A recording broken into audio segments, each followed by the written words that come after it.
blinking. Everything seems to be going correctly. Ready? Oh, that was like, Action. didn't even do my right hand. I was trying to do it like right in your face to be aggressive. Yeah. And I failed. Or maybe I just didn't flinch. Yeah, maybe you're really good at that. There you Hello, go. everyone. Welcome once again to Editing Academy. I'm Daryl. I'm Laura. Laura, what's the year and what are the movies? These are the movies of 1979, movies that were released between January and December 1979, and were up for Best Oscar in the spring of 1980. I magically disappeared and reappeared. Okay. They followed you probably. Yeah. Thank you for that. I just need coffee because I'm super tired.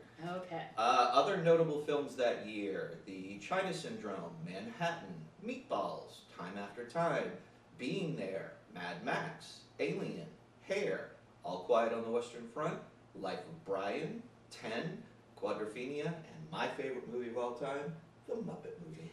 That was a good year for It movies. was a very good year for movies. Excellent. Okay movies for what we're going to talk about. That was an excellent year for movies. And we watched 5 of them. We did. Okay. Not those 5 we And just we listed. watched 5 movies. Yes. What would you like to start with? Because I really don't care. Most of these I can just get right out of the way. Can we talk about All That Jazz real quickly? Sure. Okay. All right. All That Jazz, directed by Bob Fosse. The screenplay by Rabbit Allen Arthur and Fosse. It's semi-autobiographical, based on what he was going through at the time while he was doing the play, and also filming Lenny, your favorite film of all time. All time. And so it stars Roy Schneider, Jessica Lange, Anne Reinking, Leland Palmer, Cliff Gorman, Ben Vereen, and it was nominated for Best Picture, Best Director, Best Actor, Best Screenplay, Best Art Direction, Best Cinematography, Best Costume Design, Best Film Editing, Best Original Song Score, It did win a lot, won for score, editing, costume design, and Best Art Direction. Facts. So first I will tell you, it is not on the AFI list of 100 best movies, but Okay. it is number 14 in the greatest movie musicals. Okay. So Who compiles that list? AFI. Oh, okay. Yeah, so they're still all AFI lists, but they do some sublists. So my fun facts I picked specifically for you. Okay. One of which is Cliff Gorman, who played the stand-up comedian in the movie that he was editing. Yep. Played Lenny in the play Lenny on Broadway and Oh. won a Tony for it. Okay. And then the second one is that Stanley Kubrick called this the best movie he's ever seen. Really? I thought you would enjoy both of those fun facts. I don't know how I feel about the second one. I didn't honestly. think you would. Yes. Puzzler, isn't it? I honestly have goosebumps. Look, do you see? I literally have He has goosebumps. goosebumps. That is very strange to me. Very strange, because it was a very strange movie. Yes. Okay. Okay. So I'm gonna just dive in. This is a movie that I feel would be it would get better on repeat watchings and almost like a cult following kind of I thing. can see that. I could see that happening. I don't know why it would, but I can see that happening. People have strange taste. It was interesting to me. I was excited to watch this because of what he was going to depict of his life at that time. Right. So I was very curious to see how he was doing that, and I thought he did a good balance between while trying to get the musical Chicago up and also trying to edit Lenny. That there was a good mix of those two things. It takes you a while to understand that's what's happening. Yep. But once you do, you're like, okay, so I can understand the back and forth. Jessica Lange's character, this was a meta movie. She just came out of nowhere and Yep. was just on his shoulder the entire time, Yep. talking him through things. It's her second movie. King Kong was the first, the Really? year before. Mhm. Okay. I didn't really, I mean, I understood her purpose. I didn't really understand the why, though. Anyway, I'm going to stop there because I'm just going to keep going down the list and go. Okay, so I think the only reason why is he was obsessed with death. So I saw her as the angel of death, whether Yeah. she was or wasn't. I kind of thought she was, and he was just obsessed with death. The comedian, you know, the one thing that he was talking about in his monologue was about death. It was not to my taste at all, I will say. And I love Fosse. I think everyone should not watch this and go see the miniseries Fosse Burden, Oh, yeah, with which was spectacular. Sam Rockwell. Yes, and he did a great job. I thought it was so self-indulgent, especially Yes. since you knew that this was pretty close to his real life. And so it was wildly self-indulgent. The beginning part of it, I would say even the first half to 3/4 was tolerable and watchable, and it was, you know, you could see what he was going for. From the time he went to the hospital on, I thought it was a mess. Yeah, it did kind of take a shift where Yeah. he became even more introspective while also being extrospective, whatever Yeah. that word is, where you look outside and inside at the same time. Yeah. He just became a heightened version of himself, Yeah. which did not add to the film. In fact, I think it detracted from it. The whole part when he was in the hospital and he was like smoking and drinking and hitting on the nurses, and it came off, I think he wanted it to come off as, aren't I a scamp? You know, aren't I just a cute little scamp? And no, he was a jerk. And there was really nothing about him that was likable, and I think he put forward his most likable view of himself. I would agree with that, which is sad because that's not a very good view. Yep. I have in one of my notes, he's clearly a womanizer. That's very, very He's up front firmly- with that. Yep, and he's very firmly established. And then I had to ask the question, okay, so this is just established. This is just going to be who he is. Okay, fine, I can deal with that. But then I had to ask, is he good at his job? Like, everybody around him thinks he's the most brilliant thing to ever happen in this Yes. world of dance. And then you watch the performance and what he's doing, and the entire time I was questioning, is he though? Like, maybe at the time, but the things he was doing, he wasn't giving direction, he was not giving inspiration, he was just yelling and critiquing and telling people they suck. Yeah, pretty much, exactly. So I just kept asking, Not is he- inspiring. No, is he good at his job? And I honestly don't know the answer to that question. From what I understand, Fosse himself was amazing He at was his a job. genius, yes. But this film does not portray that, I don't Right. think, or at least it does. It tries to, but doesn't pull it off. I think he was so not self-aware, you know, and I think that's a big piece of it, is he was just not self-aware, maybe that came out in his depiction of himself. One thing I will say that I enjoyed about the movie, or that I appreciated, was Rorscheider. I thought Yeah, he he did did a a great great job. Yep. He absolutely acted the heck out of that performance, and he was who I think Fosse wanted him to be. Yeah, and I was a little surprised because Yeah. I mean I've seen Roy Schneider in many things over the years. I have not seen him be all that versatile an actor. Yeah, no, and he was Yeah, here. he really was in this Yeah. one. So I was like, kudos, good for you. Yeah. Since we're doing things we did enjoy, the one scene that I really did enjoy, thought was incredibly well choreographed, filmed, acted, was when he and his ex are having a conversation and she's just dancing, Oh, doing that was her routine amazing. the entire Yes. time. And the intricacy of where he had to step and make it seem casual, like he was just walking, I was like, that is very well done. Yes, they were dancing. Yes. Yeah. And I wish the rest of the movie had been like that, because Yes. then I would have had such a much better time. But that scene was awesome. I totally agree, and I also think the actress that played his wife was very, very good, and I She was was. sad that we hadn't seen more of her. She had that, and it just must be a natural thing that some women have, where they can walk that borderline of being sexy while not trying and also being authentic. Yep. Like that borderline that certain women just have as part of them. Mm-hmm. And that was necessary for this character. You wanted her to be, you wanted to be attracted to her because of him in some strange way, and she was able to pull that off without effort. So I give her full pro. Yeah, I think part of it was just the way she was able to move and own her Yes. body. Yep. That she was really good at that. The other piece that I liked was his girlfriend and daughter doing their little dance for him. I thought that was cute. That was cute. It was a cute scene. It wasn't as well done as the one of him and his ex-wife, but I Yep. thought it was cute. Yep. The moments, and we saw this in the other film that we watched as well, the moments where it's just dance, people dancing, he shines in these films 100%. So you can see the talent and what he puts into all of this.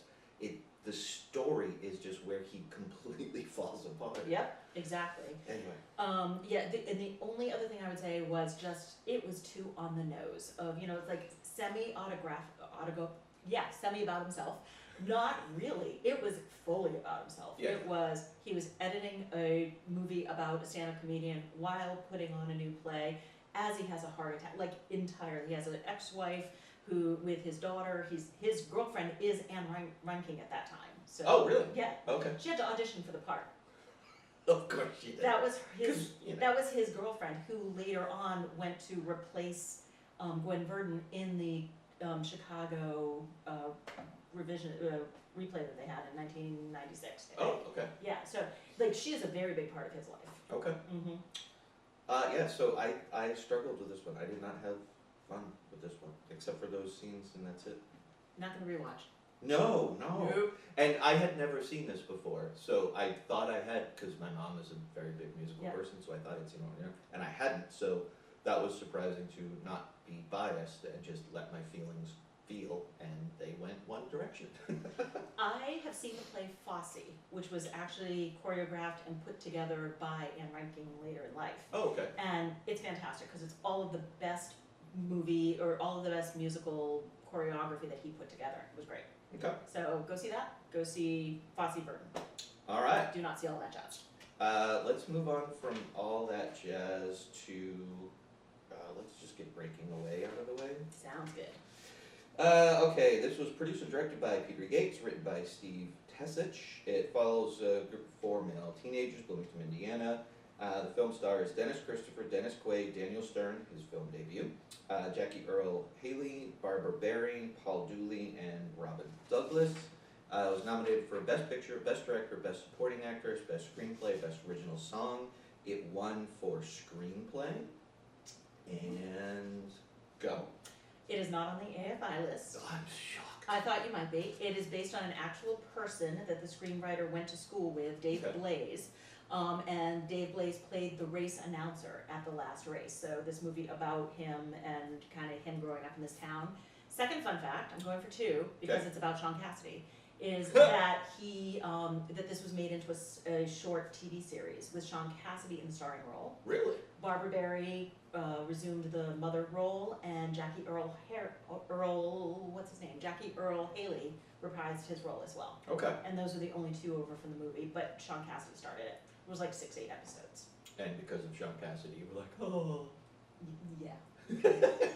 Okay, 1979. What do you want? No, Kinda, that's not judgment. That's just like a minor like. Post Hardy voice. It was a rule. I had to.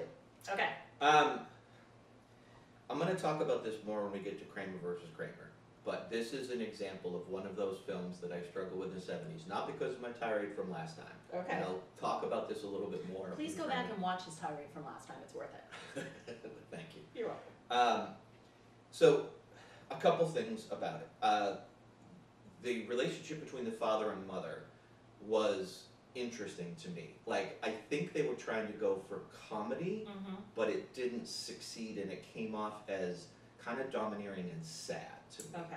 Like, his relationship to his son is very one-sided. He wants his son to give up all of these things and just be something else besides what he is. Mm-hmm. His obsession with Italians and things, and he ends up saying these things that I'm sure at the time people just kind of let go, but in retrospect when you watch them, like, that's kind of verbal abuse, Kind man. of heartbreaking. Yeah. Mm-hmm. I mean, eventually he gets there, so Yeah. good. He had an arc, that was nice to see him come around, but those early scenes are just bad. And mom's role in this whole thing is to be supportive of her son and just kind of tolerate her husband. I feel like that was a 70s trope, Yeah. but also not so far from the 70s world, you know? I- Unfortunately. I think it's an accurate depiction of definitely a lot of relationships at Yeah. that time, but you know, you want to see people that are happy, and I get that Mhm. that's not what movies are all about, but I just was like, it's just a hard dynamic for me to watch. I took it as more like the Honeymooners. That, Yeah. you know, that yes, it was for comedy, they were kind of sniping at each other, but there was such an underlying, like they had their little date night, and there was underlying love between them. So I was able to get past it. There but was. I saw it. Yeah, I just struggled with that a little bit. Okay. I'm also, I think, this is a coming of age movie. There have been Mhm. hundreds of coming of age movies. And I think when it comes to a coming of age movie, I'm just a little jaded at this point going back and watch some of the early ones because I've just seen it done so much Right. better. And this movie is, like I've mentioned this before on this podcast, my sister has a saying, which it's fine. And Yeah. that's exactly how I felt about this movie when I was done. I was like, I don't want my time or money back. Yeah. I don't consider the time wasted, but I probably would have enjoyed doing something else more. I wrote down it was a sweet little movie. Yep. And like that It's was, fine. yeah, it was fine. I liked the 4 guys together were very believable as townies, I thought their relationship was fine. Major spoilers, sorry, I forgot to say it at the beginning. Major spoilers. I thought the bike races were done pretty well. I do too. I thought the one on the road It's a was stupid actually race, but pretty okay. exciting. The one on the road was pretty exciting. Yeah. And the one that was just on the track, like, they made that fairly exciting. And I'm like, they're just going around the track, and it's a pretty small track. And jumping on and off the bicycles, it made no sense. But I thought it was sweet. Couple of points I had was Dennis Quaid, not the star of this movie, and you couldn't take your eyes off him when he was on the screen. You could see He why was the star. Yeah. You know, he wasn't the star of the movie, but you could see he was going to be the movie star, Yeah. and he was just great and had a lot of charisma. And so this is supposed to be this wonderful inspiration movie. I came off super sad at the end of this movie because of Cyril, Daniel Stern's character. Because if you look at the end of the race, everyone has somebody coming over to congratulate He's him. got nobody. He's got nobody. And he slowly kind of just sinks into the crowd, and then I you don't was see him again. so sad. It actually kind of bummed me out that there's this poor Cyril, underdeveloped character, and he has no one in the world, and that made me sad.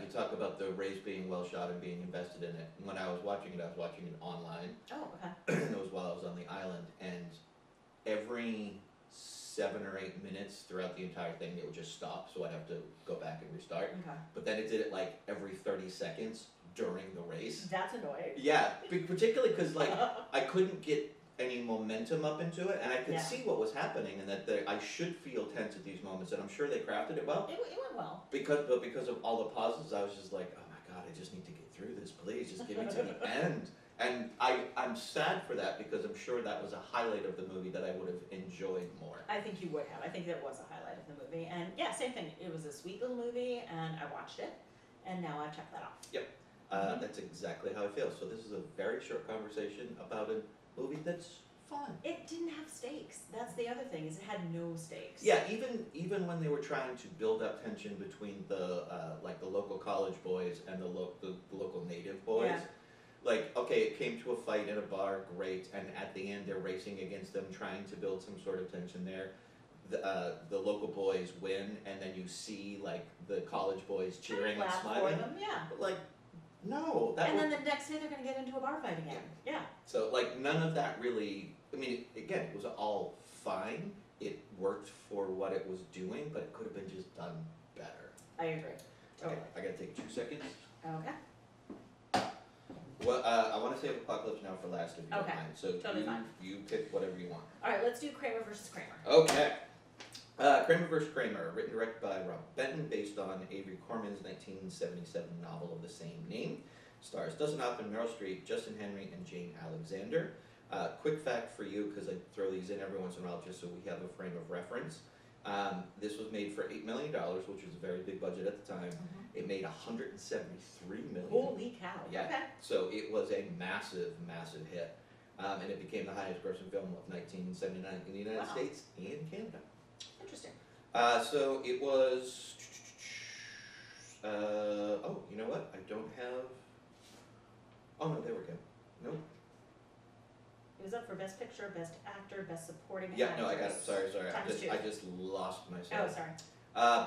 Best Picture, Best Director, Best Actor, Best Supporting Actor, Best Supporting Actress, Best Screenplay, Best Cinematography, Best Film Editing. I had the order out of whack for and it won a lot. It won, we're not obviously talking about Best Picture yet, but Best Director, Best Actor for Dustin, Best Supporting for Meryl, and it also won for Best Screenplay. Go with the facts. Okay, so first of all, not on the AFI list either, but Okay. it is number 3 in their list of best courtroom dramas, Oh, which I find interesting because the courtroom drama was very limited in the whole movie. yeah. But, so they offered the role to Dustin Hoffman, he declined, and so they courted James Caan, Jon Voight, and Al Pacino. The big ones at the Yeah, time. and then Dustin Hoffman came back and took the role.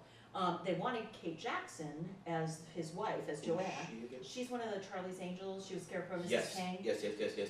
So they wanted Okay. her, they offered her the role. Aaron Spelling would not let her out of her Charlie's Angels long enough to film. Wow. And so Meryl Streep, who was playing the Jo Beth Williams part, the 5 minutes Yep, they yep. sleep together part, they said, okay, well, you can play Joanna. Oh, So that's how she got her role in her first Oscar. hey, big break. Nice.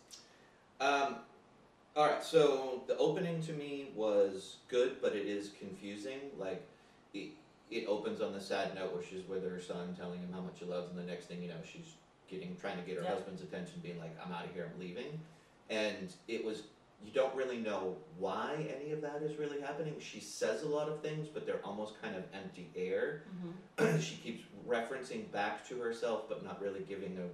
She just needs to go out and leave Right. and leave and leave. So it is like, okay, what the hell happened? Like, and then the movie does obviously explain what happened, Right. but it was a bit jarring to just be thrown into this woman in the. Just leaving her kid. Yeah, and obviously having very difficult issues internally, Mm-hmm. and no rational explanation as to why. It's just a difficult way to open something. I'm not saying it didn't work. I think it worked, Yeah. but it is a very difficult entrance into a movie. Right.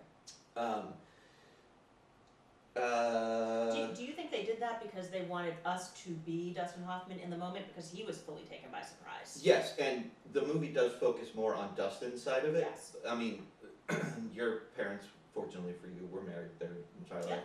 I, like many others, am a child of divorce during this time period. Right. One thing that they handled very, very well is how that is handled in 1970s. When my parents got divorced, my mother did not want custody, Mm-hmm. and my father has told me they were separate. My mom has told me that she was asked multiple times by the judge, "Are you sure this is what you want to do?" Because Yeah. the preference was, if a mom's course. involved, give it to the mom if she wants it. Right. That was just the way it was. So they handled that part very well.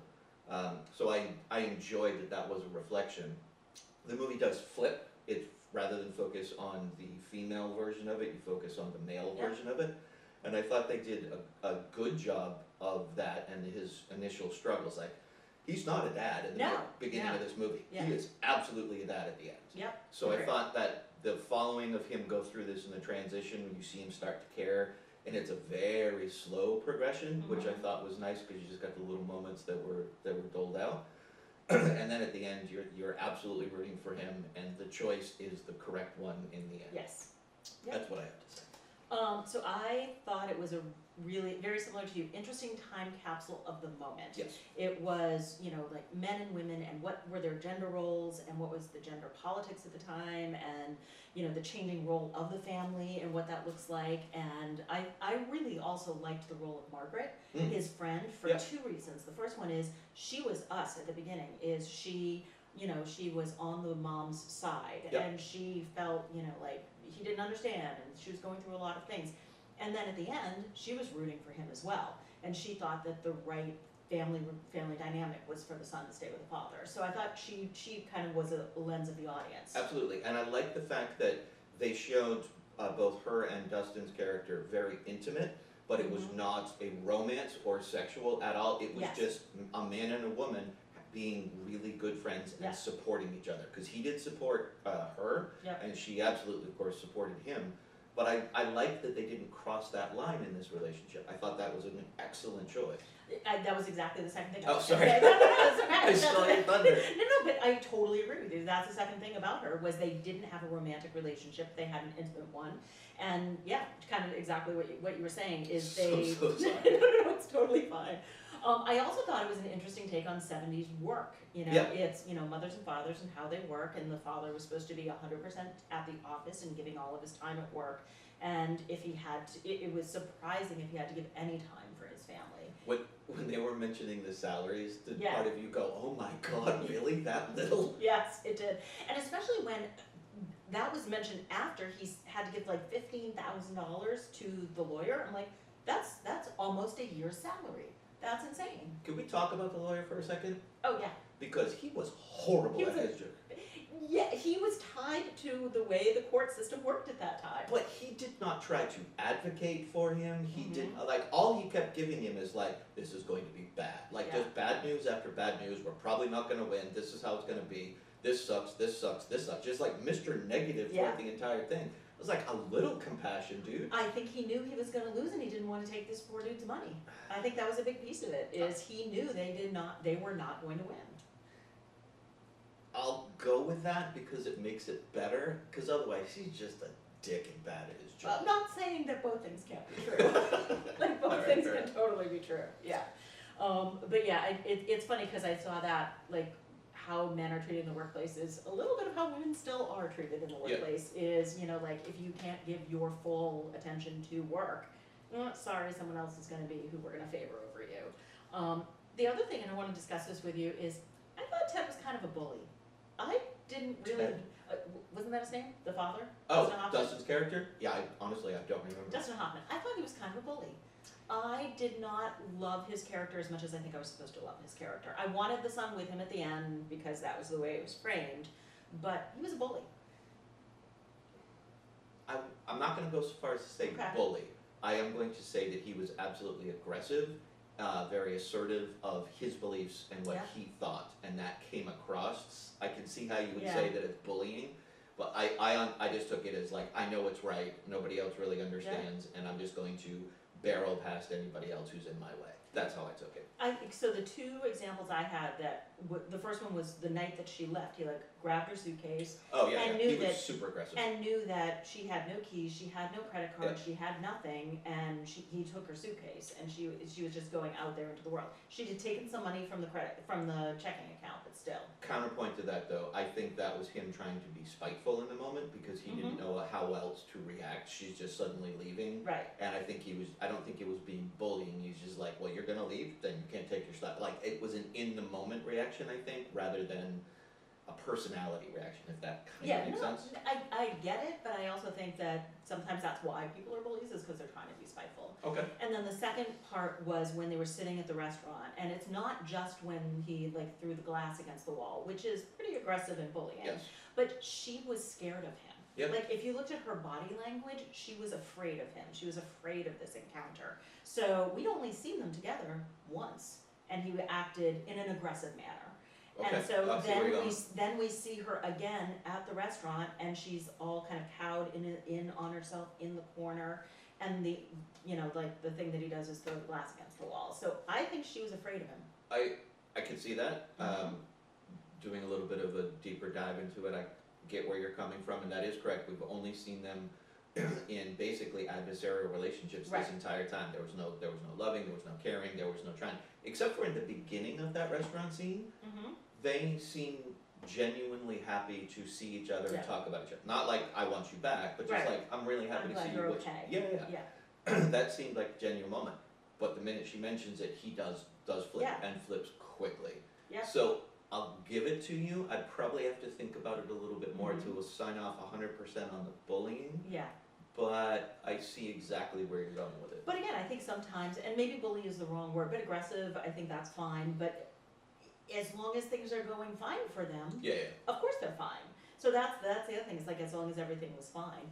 And I did think that he did show a lot of kindness to her in the courtroom when she was being, asked a lot of questions about the marriage and her role in the marriage, and she of course had responsibility for the divorce. So I wish she had been able to say that, because it seemed like a moment of, yes, I had responsibility for the divorce. Of course he did. There were two people. Yep. But yeah, and he seemed very kind to her then. But there was more in that marriage, I think, than we were privy to.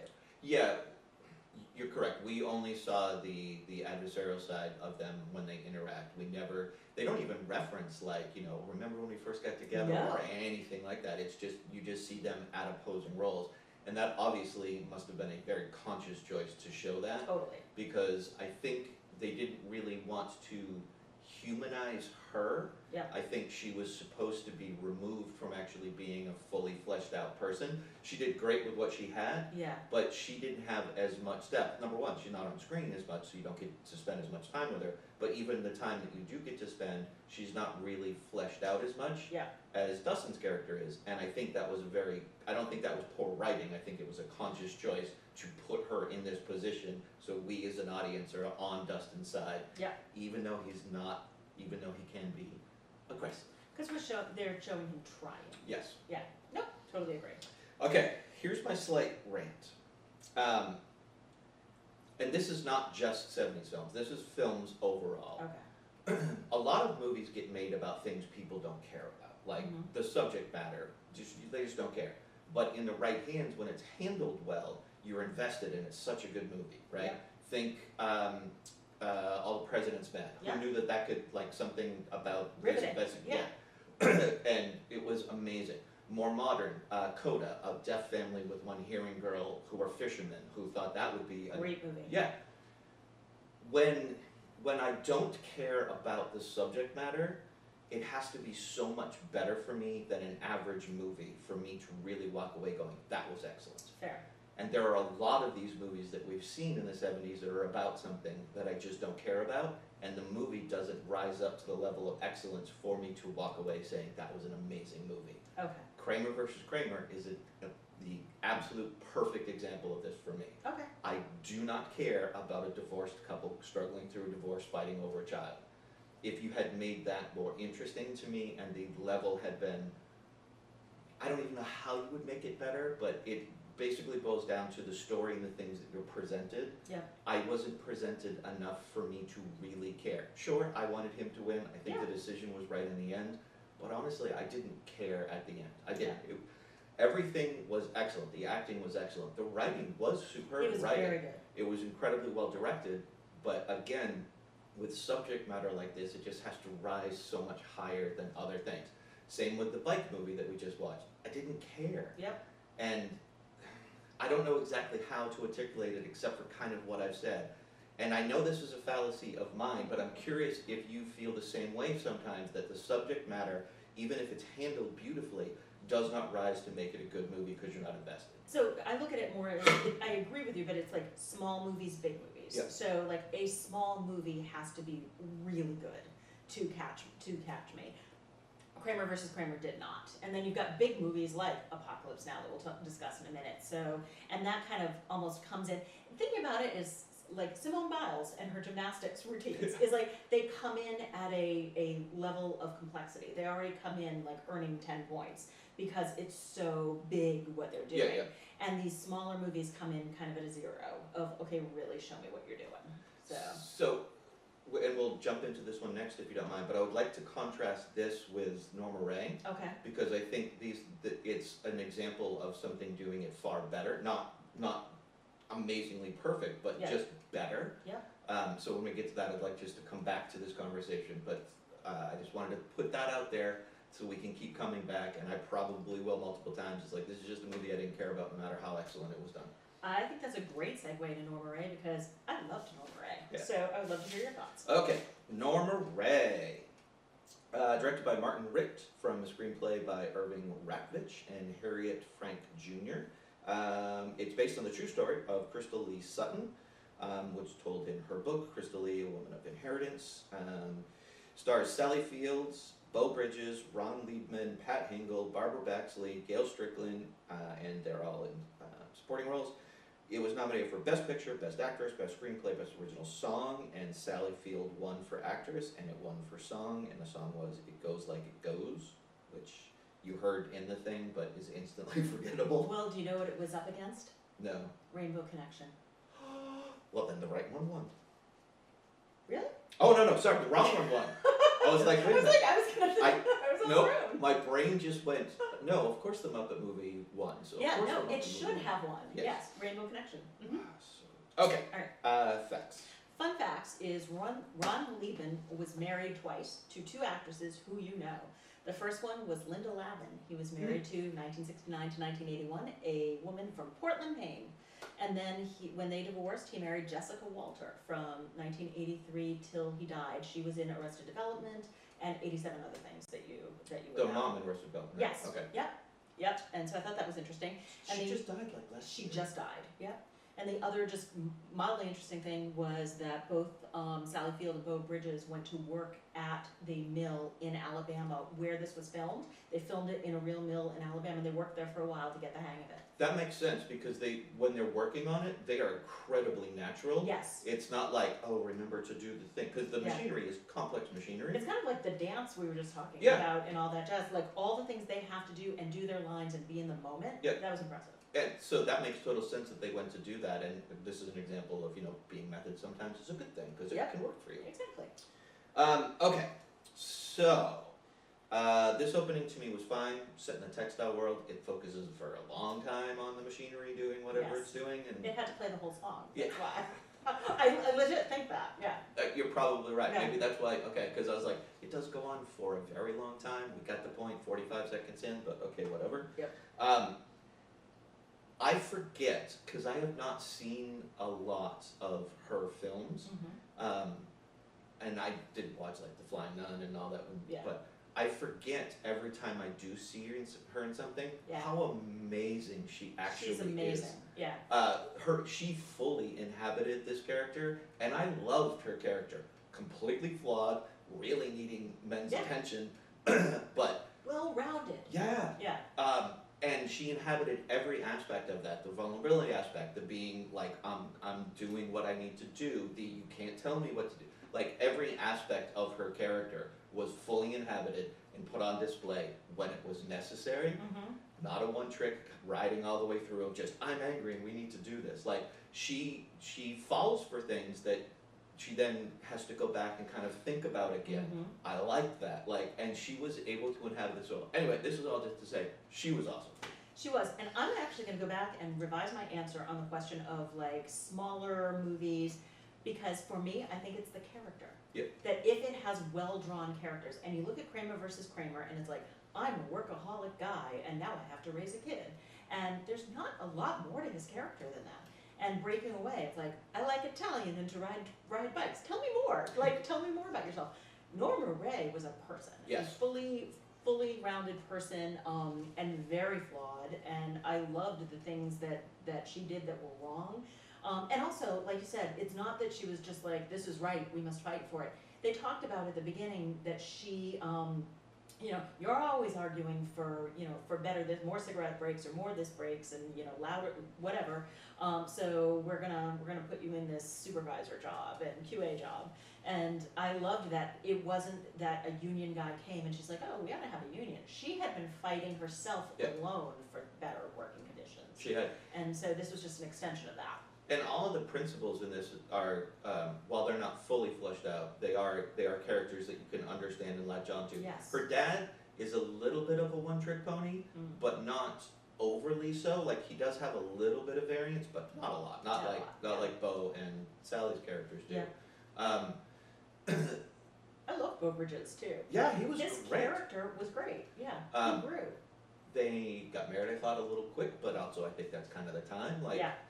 She was having sex with multiple people, married people. She found her outlet. She wasn't necessarily happy with it, but it was doing whatever it was doing for her. And then Bo kind of comes along and she's like, you're just a good dude. All right, we're good. Well, and you're just a good dude, and I'm gonna take my kids on this, what you think is a date. And so he goes and grabs his kid, which I thought was fantastic.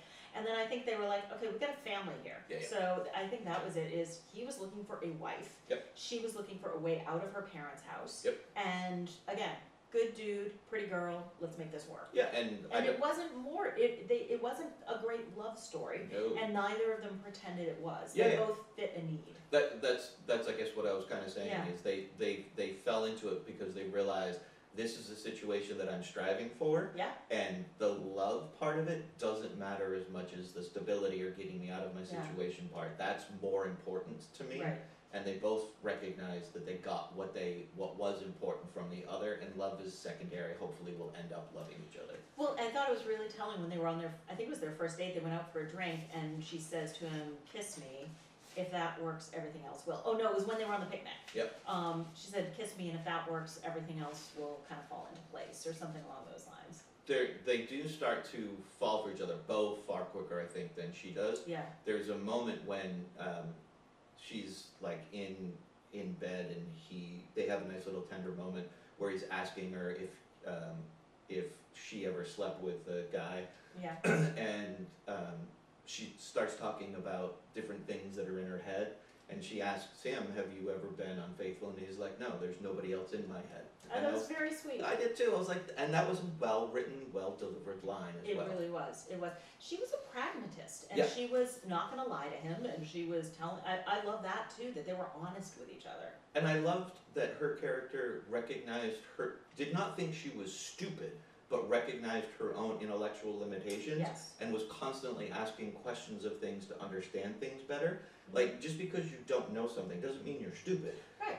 Having an intellectual curiosity, asking questions, trying to learn a different perspective or something. Because initially she's not on board with the union because she doesn't understand really what it means. Right. It takes a lot of convincing, but once she's made up her mind and this makes sense, she's all in. 100%. But I love that her character did recognize her own limitations, but was constantly striving to understand more. Right. This was one where we keep talking about what the stakes are, and Yep. I think the stakes were small and big. The stakes were better working conditions for her and her town and her children, but it was big, but it was also small. It was her doing something and having self-worth and feeling good about herself and growing as a person and, Yep. and reading Dylan Thomas poetry, and I thought that was really nice. And again, like Kramer versus Kramer, I liked that she did not sleep with the unit organizer. I liked that they were both attracted to each other and they could have gone there. Yeah. And they didn't And he because was they. willing. Let's be, Oh yeah, yeah. But they yes and no. See, in the water, I thought he was the one pushing her away. Well, yes, but I think that's because he recognized that it would be a mistake on her part. Like he has, Good point. Okay. he has a girlfriend. He establishes that Yes. quickly when he's there. But he also establishes like I have fun, and she, I think, does as well. Like they had an That's the way it understanding. sounded. Yeah. So he's open, and Yeah. he does end up sleeping with one or two people there because Yeah. we see him like in the after effect. But I think in that moment he recognized that would be not a good idea for her. He likes her too much to sleep with her. Yep. Yeah. Nope. I agree with that, and I liked their relationship for that reason. Yep. Mhm. So yes, this contrasted with Kramer versus Kramer or Breaking Away. You're right that character and characters that are well fleshed out that you can believe that the actor just inhabits Yeah. do elevate it. I 100% agree with you. You need that to be able to elevate these smaller stories about something you don't necessarily care Yeah. about. But also, there's and I'm just going to call it the X factor because and I'll figure it out one of these days. But as of yet, I haven't been able to figure out. That is a very, very big part of it and Yes. a huge part of it. But it's not all of it. There's Okay. still something that I think is inherent in some of these other films about things you don't care about that is not there in others. For me, it's still, I think, mostly character, and I would be interested to see what the X factor is you figure out, and if it's something I would want. I think the other piece of it is so many movies try to do so much, and some of these movies do so little. Mm-hmm. This one was a great in between because, again, we kind of talked about what it was about, but also they raised the issues of anti-Semitism. They raised racism. Yep. They raised lack of education. It raised lack of education and all of these other things. They didn't dive deep into them. They just touched on them. So it's not like they tried to do too much and failed. They just said, here's our story, but this stuff's all around it too. Yeah. I like that. I think part of it, this is my latest theory that I was thinking about earlier today, part of it I think is also, which goes into the character thing but is more, is accessibility. Kramer versus Kramer, you're just shown what is happening. You Yeah. don't necessarily have a lot of access to what is happening. Norma Rae, you have tons of access. Yeah, you're right there. And it's not just because of her character, it's the way that everything is put in front of you and shown to you and the way it's all put together. You just have more access to the story, which gets you more involved in the story, which elevates the story. Yeah. I think, I haven't fully fleshed it out, but I think that that's a big part of it as well. Agree. Okay, shall we move on to the last one? Apocalypse Now. That is the last one, right? That is the last one. Okay, so first question before I do the things, which version did you watch, theatrical or the redo? I think it was the redo because it had the plantation. Okay, Yes, okay. so the redo. So we're going to talk about that just a little bit. Okay. But Apocalypse Now, produced directed by Francis Ford Coppola. The screenplay co-written by Coppola, John Milius, and Michael Hare. And it's loosely based on Hearts of Darkness, which I don't know if you ever read when you I were... have not, but Okay. I know the threads of it. Very problematic, highly racist, but a fantastic story. Okay. Anyway, the cast is Robert Duvall, Frederick Forrest, Albert Hall, Sam Bottoms, Lawrence Fishburne, who was 14. He looked like such a baby because Yeah. he said he was 17 He in lied the and movie. said he was 18 Interesting. to get into it, but they very quickly discovered he was 14. He was a baby. Dennis Hopper, and of course Harrison Ford. Nominated for tons of stuff: Best Picture, Best Director, Best Actor in a Supporting Role for Robert Duvall, Best Writing, Best Art Direction, Best Cinematography, Best Film Editing, Best Sound. It won for Sound and Cinematography, which I think it absolutely deserved. Facts. I'm curious to see what you're gonna come up with, because Okay. like there are movies made about this I movie. was gonna say I am sure I went with the easy, the casting Okay. facts because I'm sure that everybody knows these facts. The first choice for the Martin Sheen role was apparently Steve McQueen. Yep. And they offered it then to Harvey Keitel. Yep, and Okay. they actually filmed scenes with Harvey. Yes. So then I went to, this might be a little lesser known, so Lance was played by Sam Bottoms, who is the brother of Timothy Bottoms, Oh, okay. and played Billy, the mentally challenged kid in Last Picture Show. Oh, Did I that's get where one that I you didn't know? that's Yeah. why I recognized him. I was like, Yep. where do I know you from? He's obviously an older version of that, but not Yeah. too much Well, older. and also he looks like the Bottoms family. So Yeah. so Timothy Bottoms, and there's another brother that's an actor as well. Interesting. Mm-hmm. Okay, Alrighty. so first off, let's talk about the two different That's right. versions Mhm. because there are, to my knowledge, there are only two. There's the theatrical release, and then he went and put extra scenes in, and they call it the redo. I've seen the theatrical release probably easily 10 times. Okay. I'd only seen the redo once, which is why I texted you saying, this is the version I'm going to watch, you watch whatever you Yeah. want, but I watched what I could find. So So in that, it's 3 hours long for the redo, so there's just a little under half an hour of extra stuff thrown okay. in. Most of that is the plantation scene. Okay. There's little Interesting. things here and there that they just kind of flush out a little bit longer to root you. Okay. For example, in the theatrical release, when they're going up river when they first get on the boat, and they say, who was that other guy that we brought back like 3 months ago? Whatever happened to him? And then you Mhm. find out that that was another guy they sent up on the same mission, who then Scott Glenn, right? Okay. Yeah. gave up on the mission, and that's it. You never hear from it again. Yeah. He just gets the notes advising that they had done that, and you see the picture. That's it. The scene when they get there and he walked right up to Scott Glenn Yeah. is not in the theatrical release. Oh, that's weird. Just an Okay. example of how he flushed it out a little bit Totally. longer. Yeah. I will say that I personally think the theatrical release is a tighter movie. Okay. The scene, and we can definitely talk about this, the scene when they get to the plantation does kind of take you out of the story a little bit. I understand why it was there, I understand why they filmed it, I understand the context they were trying to bring into it. Yeah. But it does kind of take away a little bit for me the very linear, although scattered, journey that they're on. Okay. Did you feel that that scene took you out a little bit watching that? Yes and no. I didn't have as much of an understanding as to why it had to be at that point in the movie. So I didn't appreciate or love that part as much, but I thought it tied in well. Like I did see why they did it, I just didn't need it. Yeah. Yeah. Okay. Alright. Has my favorite opening line of any movie ever, it's just Saigon. Shit. That is such a great opening line. And then the second part of it is that I'm still only in Saigon, boom, we go. To me, the voiceover is incredibly effective, works brilliantly, Yes. and I think the movie would be a vastly different movie without it, because you need to have something else to give that kind of direction and internal dialogue. So I think it's absolutely necessary and works brilliantly. I generally don't like voiceover, but when it works really well. This is a place where it worked well, like Goodfellas, it works really well. I can't imagine this movie especially, without the voiceover. Because Martin Sheen does not give you a lot purposely, Yep. but he does not give you a lot on his face to work with, so you need to see what's happening under the surface. The opening scene where he's in there and he's like going all sorts of crazy and punches, Yeah. like he actually did punch the glass and cut his hand Okay. dramatically, so the blood that you see is 100% Really real. is. Okay. They got him shit-faced drunk for that scene. Okay. So all of that when he's screaming and crying, I mean, Francis was just yelling things at him to get some sort of emotion coming Okay. through, because he was not giving a lot of the emotion that he needed. So Yeah.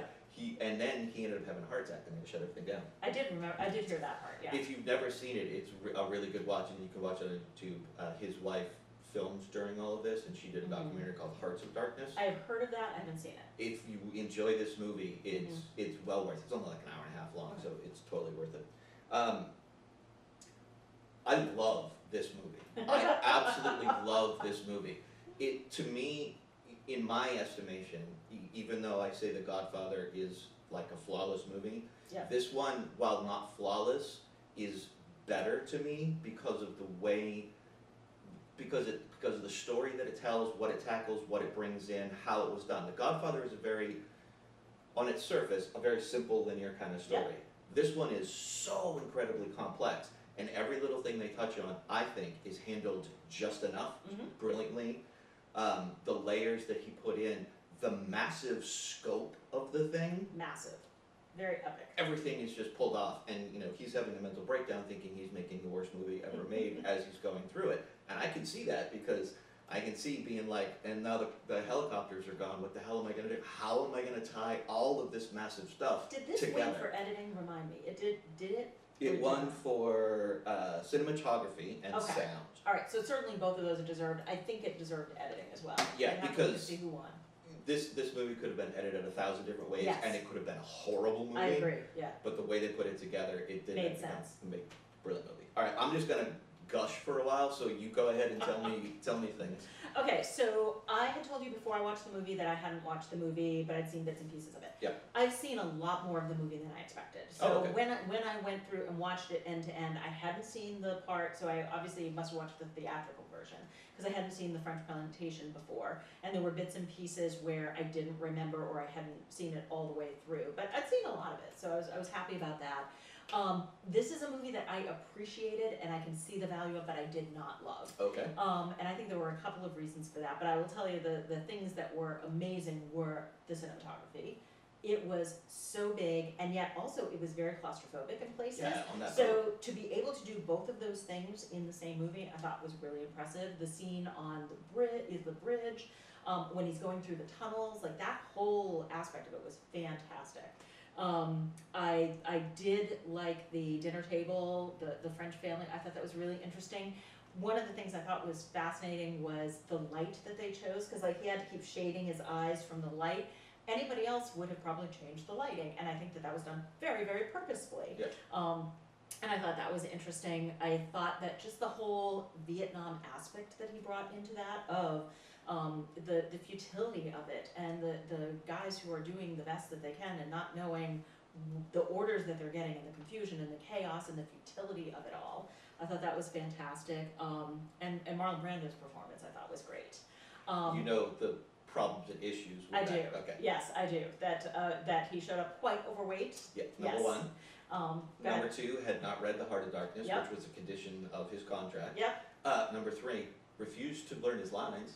He also hated Dennis Hopper. Yeah, they And couldn't be in the wouldn't scene be, together. wouldn't be in the same scenes together. Dennis Hopper I thought was great. Robert Duvall I thought was amazing. Love Robert Duvall could read me the telephone book, and I would give him an Oscar for doing that. So I think he's amazing. The part where they come in, where everybody's kind of painted white with the canoes kind of they're blocking slowly there, apart. like that's stunning work. So I thought all of the technical and the cinematography and the shots of it and the major theme was great. I will tell you the one thing that I did not love, and it really is why I couldn't enjoy the movie as much, Martin Sheen. Oh, really? I just didn't love him. Yeah. So That's unfortunate. tell me about Martin Sheen and why what he was doing was great, because I just thought I just did not see it. The introspection that he does, which is basically the character, he Yeah. absolutely nailed. That's what the character is supposed Yeah. to do. They're supposed to be distanced from the people around them. They're supposed to, as he says in the very beginning, like every time he goes home, all he can think about is here. When he's Yep. here, all he can think about is going back home.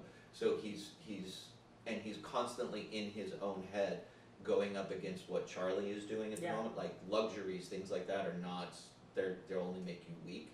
I thought he inhabited the character to take you through this voyage and see everything through his lens perfectly. Okay. He's not supposed to be a great actor. You're just witnessing the things around him through the filters of what he already is. Then he probably did that exceptionally well. I wanted more from him. So especially, I feel like I was set up in the beginning of, here is this, like, angry, crazy, like, they just show him going nuts, and then I see nothing from him for the rest of the movie. Correct. So, and I just, that was weird to me. But you didn't see nothing from him because he had a mission.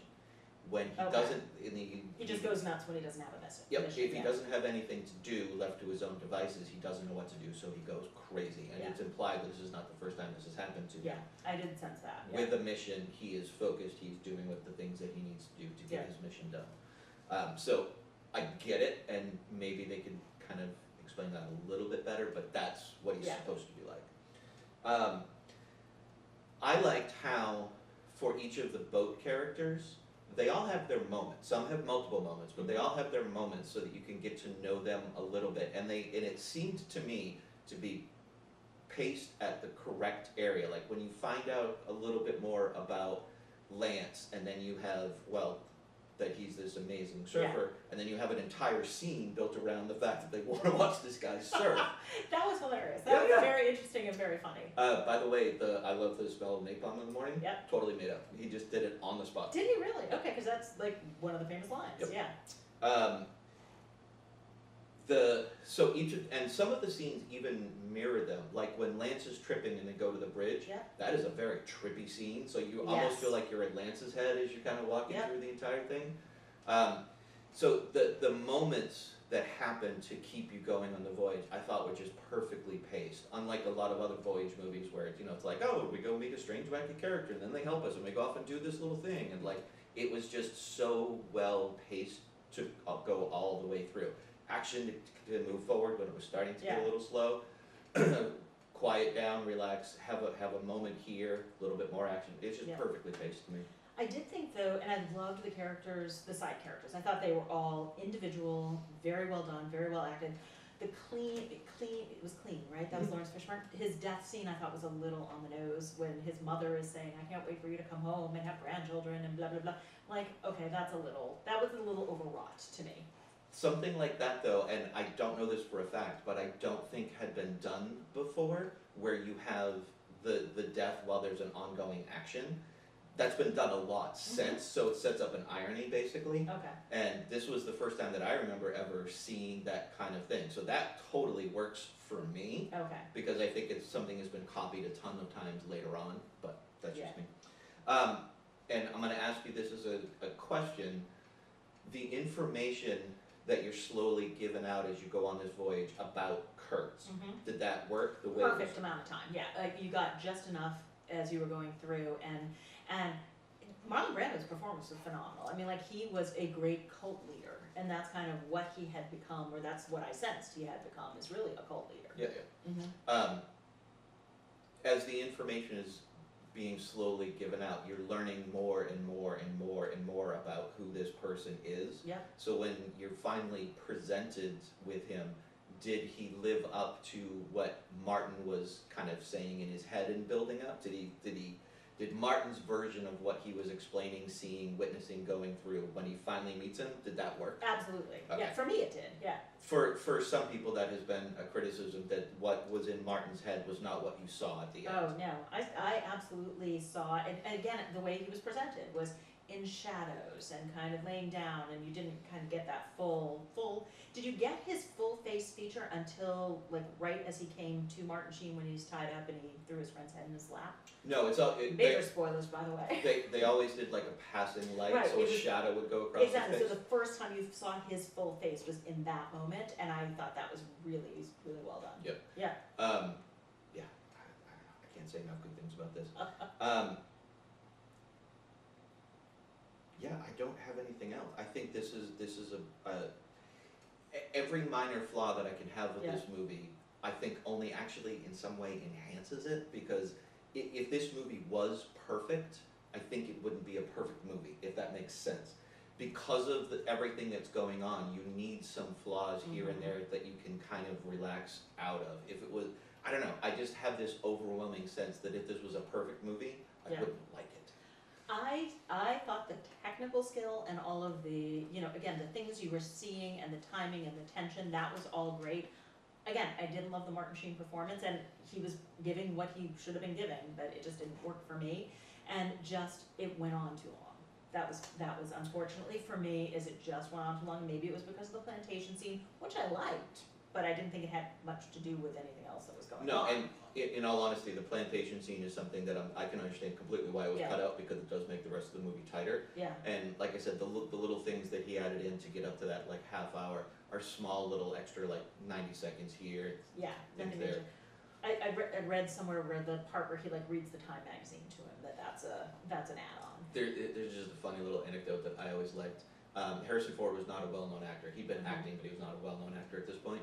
So the scene when the very beginning, when they go in and he's given his assignment, and you see Harrison Ford drop the papers. Did he really drop them? Yeah, he dropped them. Yeah. And then so they did that scene like 7 or 8 times, and the guy who says nothing, except for like eventually like with extreme prejudice, he kept going, what the hell, man? Why are you dropping them? And then Francis looked at the guy and he's like, it's fucking acting, man. Leave him alone.